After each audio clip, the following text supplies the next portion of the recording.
et nous aurions partagé sur l'enfer et l'AGN. Alors, comme je viens déjà de vous saluer au nom de Jésus-Christ, alors nous n'allons pas prendre plus de temps, nous allons rentrer dans notre sujet directement. Alors, le sujet aujourd'hui, c'est l'AGN et l'enfer. Alors, l'AGN et l'enfer, ce que nous devons découvrir ou ce que nous devons partager ensemble pour l'édification de chacun, c'est est-ce que l'AGN c'est l'enfer ou est-ce que l'enfer c'est l'AGN? Est-ce que l'enfer est différent que l'AGN ou est-ce que c'est la même chose? Alors surtout, c'est ce que nous allons apprendre et nous allons surtout partager aussi le fait qu'il y a des gens qui disent que notre Dieu d'amour ne peut pas, ne pourrait pas laisser les humains souffrir éternellement dans un feu éternel. Alors nous allons surtout partager, consulter les textes. Avec les textes, la Bible peut nous expliquer ce que nous ne comprenons pas et le Seigneur est tout puissant pour cela. Et c'est pourquoi il nous a donné son esprit, le consolateur Jean 16,13 et l'esprit de vérité, hein, le consolateur quand il sera venu, il vous conduira dans toute la vérité car il ne parlera pas de lui-même, mais il vous dira tout ce qu'il aura entendu de moi. Hein, et il vous annoncera des choses à venir. Alors quand le consolateur sera venu, il va nous conduire, pas dans une partie de la vérité, mais dans toute la vérité. Alors ici, là, si nous voulons demeurer dans toute la vérité, nous devons nous adapter à la parole. Nous devons faire ce que la parole demande. Nous devons vraiment lire la parole. Alors, cessez surtout d'écouter des hommes qui parlent tout le temps, qui parlent, qui ouvrent la Bible, ils lisent, ces hommes lisent un verset et après, vous restez pendant 1 heure, 2 heures à écouter les histoires. Hein, la vie passée de cet homme qui parle, qui explique.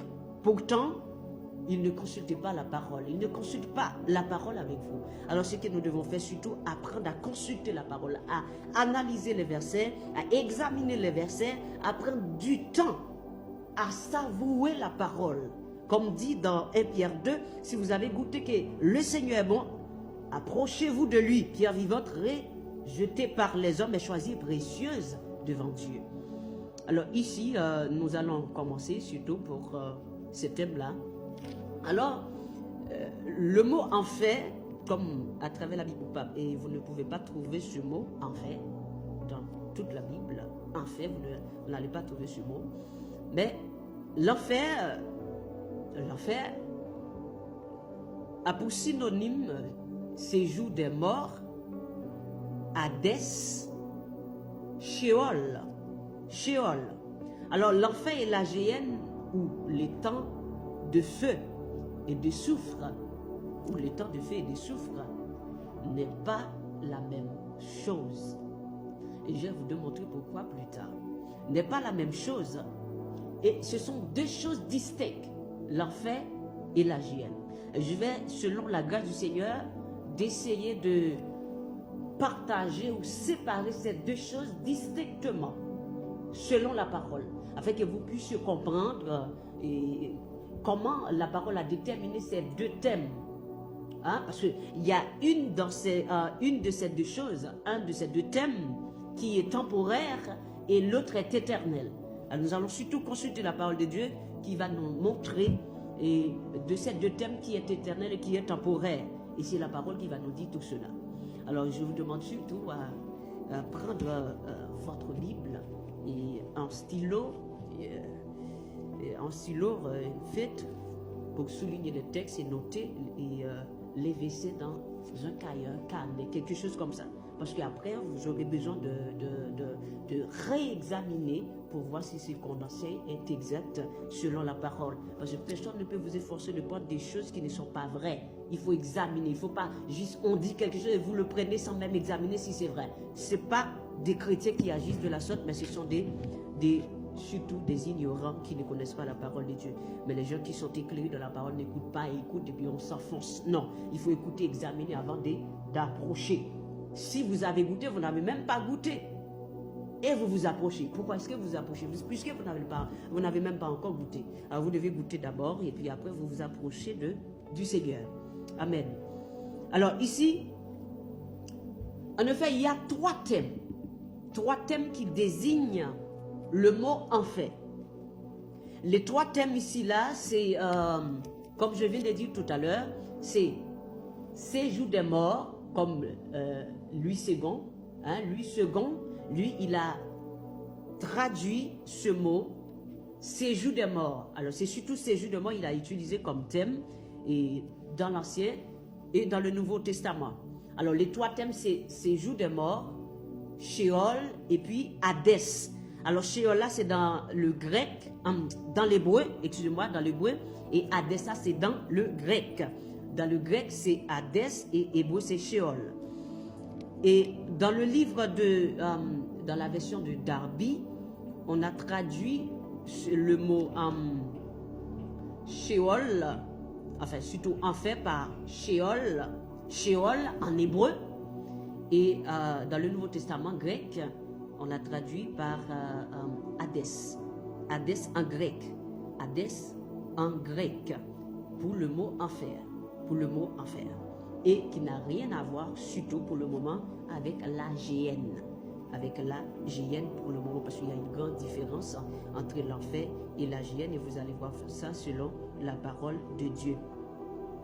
Alors, puisque Louis II, pour sa part, dans l'Ancien Testament et dans le Nouveau Testament, il a traduit le mot enfer par séjour des morts, tandis que dans la version d'Arby, eh bien, on a traduit le mot enfer par Sheol en hébreu et en grec par Hadès. Et si nous voulons bien comprendre ces trois thèmes, séjour des morts, Sheol et Hadès, nous pouvons comprendre ici que ces trois thèmes sont synonymes. Quand je dis synonyme, cela veut dire que ce sont les mêmes thèmes et ce sont des thèmes qui signifient la même chose. Alors, si vous le constatez, regardez surtout dans Psaume 16, le verset 10, Psaume 16, le verset 10, pour confirmer pour séjour de mort, et Job 14, 13, Acte 2, 31, et Matthieu 11, le verset 23. Alors, surtout ces textes, vous pouvez les écrire et puis après vous puissiez examiner après, et quand vous aurez du temps pour examiner la parole. Et vous devez avoir le temps d'examiner la parole. Psaume 1er, le verset 1er. Vous devez avoir le temps de méditer la parole, pas seulement selon le jour, mais aussi la nuit. Et que l'homme qui ne marche pas selon le conseil des méchants, qui ne s'arrête pas sur la voie des pécheurs, et qui ne s'assied pas en compagnie des moqueurs, mais qui trouve son plaisir dans la loi de l'Éternel, et qui la médite jour et nuit. Il trouve son plaisir dans quoi? Pas dans des boîtes de nuit, pas dans des fêtes païennes, mais dans la loi de l'Éternel. Et pour cela, il a tellement dégusté la parole, il a tellement découvert la saveur agréable de la parole de Dieu, et il s'est médité jour et nuit à la parole de la vérité. Et quand vous avez goûté la parole, vous avez goûté que la parole est bonne, et bien, vous allez passer tout votre temps à déguster. Je n'appelle pas ça à lire la parole, mais à déguster. Vous lisez des bouquins, mais vous dégustez la parole en lisant, en examinant, et que vous avez goûté en lisant le goût de la parole de Dieu ou le goût du Seigneur. Parce que la parole, c'est du Seigneur, Apocalypse 19, verset 13. Alors, nous allons ici, là, consulter quelques textes dans la parole, surtout pour identifier ces thèmes selon la Bible. Alors, nous allons commencer par ouvrir la parole avec vous. Alors, Apocalypse chapitre 4. Apocalypse chapitre 4. Apocalypse chapitre 4. Apocalypse 4. Apocalypse 4.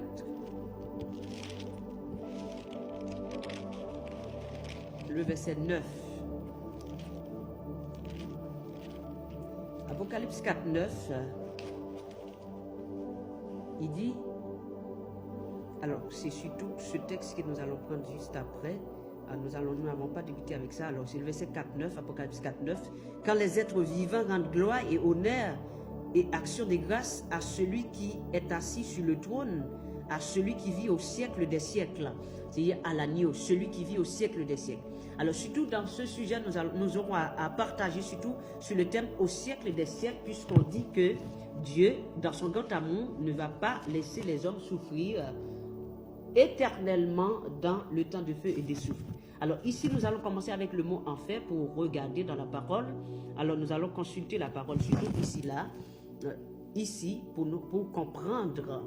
Alors, avec le texte que nous allons débuter, de préférence, c'est Proverbe 15, le verset 24. Alors, je vous dis que Louis II a pour sa part traduit l'enfer par le séjour des morts. Proverbe 15, 24. Proverbe 15, le verset 24. Et après, on prendra à Apocalypse 4, le verset 9, parce qu'on n'est pas encore arrivé là où. Ce n'est pas maintenant que nous allons partager sur les siècles. Alors, le verset 24, Proverbe 15, il dit, pour le sage, le sentier de la vie mène en haut, afin qu'il se détourne du séjour des morts qui est en bas, afin qu'il se détourne du Sheol qui est en bas, afin qu'il se détourne de Hadès qui est en bas, afin qu'il se détourne des demeures de mort qui se trouvent en bas, afin qu'il se détourne du lieu des tourments qui est en bas. Alors nous allons voir surtout que ce lieu, le séjour des morts qui est en bas, est un lieu temporaire. Alors notre premier texte c'est Proverbe 15, 24 que nous lisons maintenant au nom de Jésus-Christ. L'autre texte que nous allons prendre surtout, après Proverbe 15, 24, pour la gloire du Seigneur, nous allons continuer à lire d'autres textes. Nous allons prendre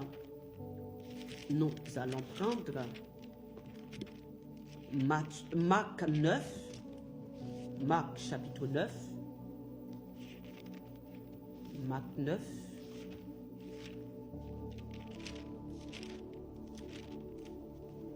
Marc 9, le verset, à partir du verset 43. Marc 9 à partir du verset 43. Alors, Marc 9 à partir du verset 43, il dit, si ta main est pour toi une occasion de chute, coupe-la, mieux vaut pour toi d'entrer manchot dans la vie que d'avoir les deux mains et d'aller dans la géhenne, dans le feu qui ne s'éteint point. Alors, ici, il faut remarquer, on dit la géhenne, par définition, c'est le feu qui ne s'éteint point. Ok? Le feu qui ne s'éteint point. Alors, lorsque les gens meurent, les gens qui meurent, selon Proverbe 15, 24,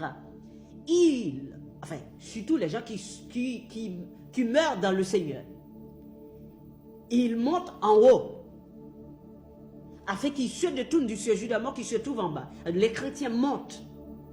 Mais ceux qui ne sont pas chrétiens descendent dans le séjour des morts. Ici, là, quand on parle de la géhenne, ici, on ne parle pas d'enfer. On ne parle pas de séjour des morts. Parce que ici, là, on parle dans le feu qui ne s'éteint point. Si l'enfer est la géhenne, ou si l'enfer, c'est le feu qui ne s'éteint point, pourquoi est-ce qu'après, je vais vous montrer ça après, l'enfer lui-même, ou le séjour des morts, lui-même ira dans la géhenne. La géhenne ne peut pas aller dans la géhenne. C'est impossible. La géhenne ne peut pas aller dans la géhenne, et je vais vous montrer ça tout à l'heure. Mais ici on dit la géhenne dans le feu qui ne s'éteint point. Le Seigneur Jésus ne met pas accent sur l'enfer ou le séjour des morts quand les gens meurent. Parce que quand vous êtes mort, vous allez dans un dépôt temporaire, qui c'est l'enfer, le séjour des morts. temporairement pour attendre le jugement.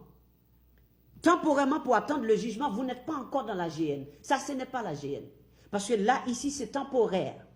Mais la GN, c'est le feu qui ne s'éteint point. Quand on vous aura jeté dans la GN, vous serez jeté éternellement dans la GN. D'accord? Et ici, dans le verset 45, Marc 9, il dit, si ton pied est pour toi une occasion de chute, coupe-le. Mieux vaut pour toi d'entrer boiteux dans la vie que d'avoir les deux pieds et d'être jeté dans la géhenne, dans le feu qui ne s'éteint point. Dans le feu qui ne s'éteint point. Et ici, si ce feu ne s'éteint point, c'est qu'il y aurait des ingrédients, des substances à l'intérieur de ce feu qui fait que ce feu ne s'éteindra point. Parce qu'il faut qu'il y ait quelque chose que ce feu consume éternellement pour que ce feu ne s'éteigne point. Amen. Et c'est ici dans la parole, et c'est la parole qui dit ce feu ne s'éteint point. Le verset 47, il dit, et si ton œil est pour toi une occasion de chute, arrache-le. Mieux vaut pour toi d'entrer dans le royaume de Dieu n'ayant qu'un œil que d'avoir deux yeux et d'être jeté dans la géhenne. Alors, le problème, c'est être jeté dans la géhenne, parce que c'est là, parce que l'enfer, ou le séjour des morts, ou les chioles, ou l'Hadès, n'est rien. Hein, ces choses-là ne sont rien. C'est juste un avant-goût. C'est rien du tout. C'est juste un avant-goût de la géhenne. Un avant-goût de la géhenne. Mais ce n'est encore rien du tout. Alors, le verset 47, et si ton œil est pour toi une occasion de chute, arrache-le.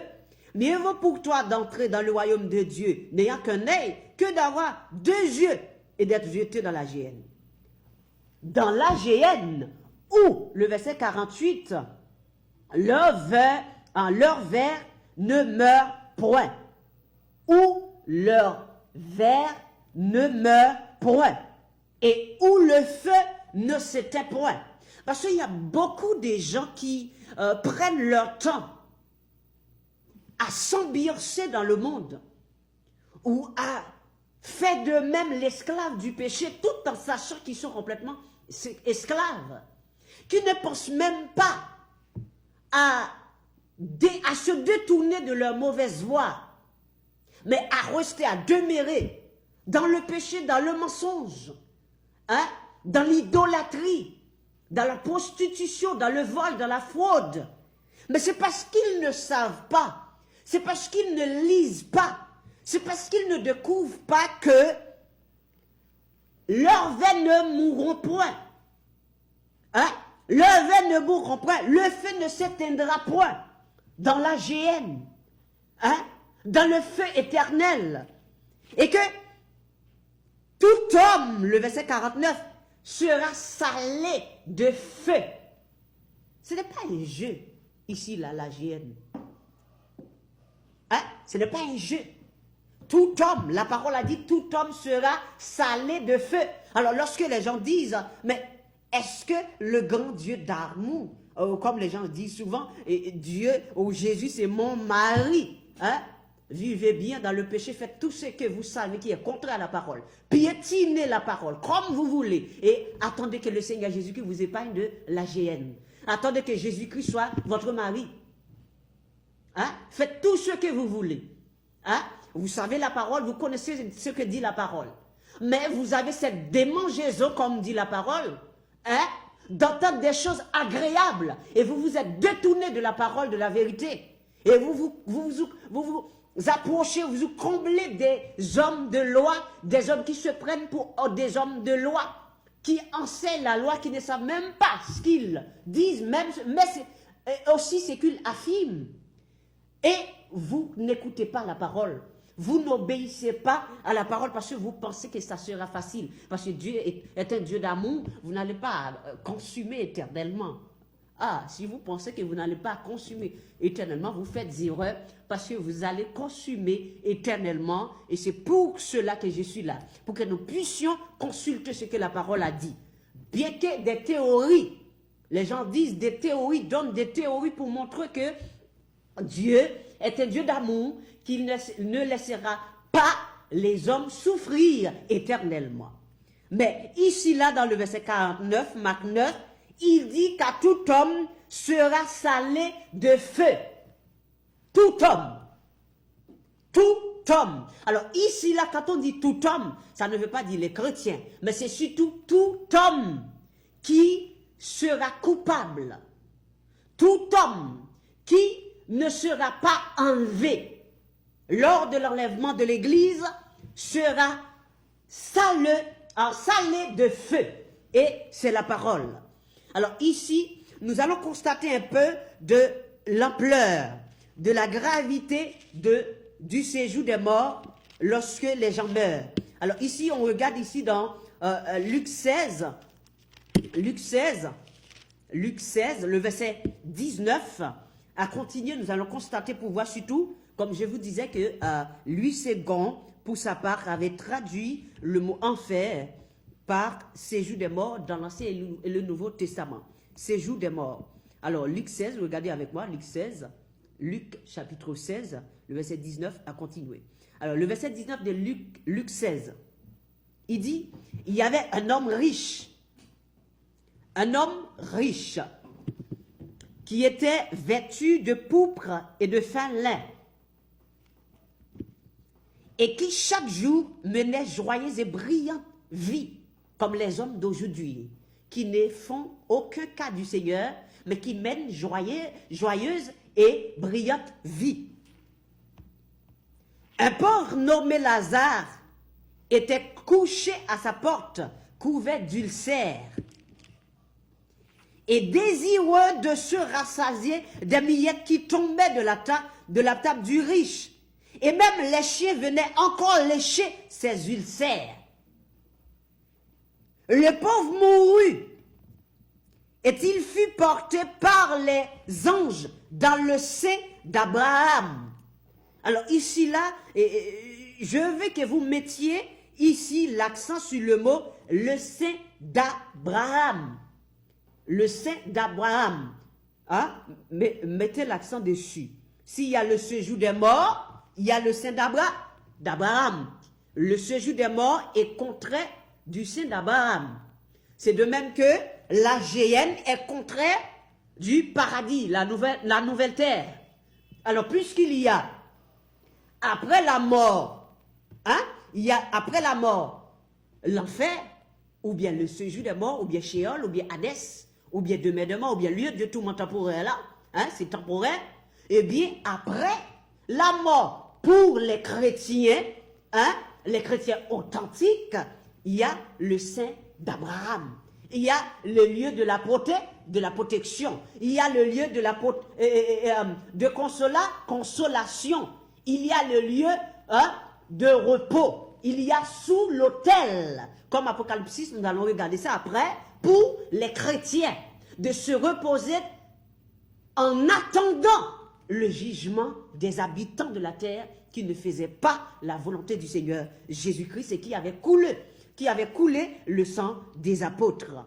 Alors ici, dans le verset 22, hein, le pauvre qui était du Seigneur, il fut porté par qui? Par les anges, dans le sein d'Abraham. Le riche mourit aussi, il fut enseveli, hein, il reste enseveli, hein, il reste en bas, hein, il ne monte pas. Et dans le verset 23, il dit, dans le séjour des morts, il leva les yeux, hein. Alors, dans le séjour des morts, il leva les yeux, le verset 23, Luc 16. C'est la confirmation de Proverbe 15, le verset 24. Alors, écoutez bien. On a transporté le pauvre. Hein? On a transporté l'homme pauvre. Où? Dans le sein d'Abraham. On l'a transporté dans le sein d'Abraham. Hein? Parce que Proverbe 15, 24 dit, pour le sage, le sang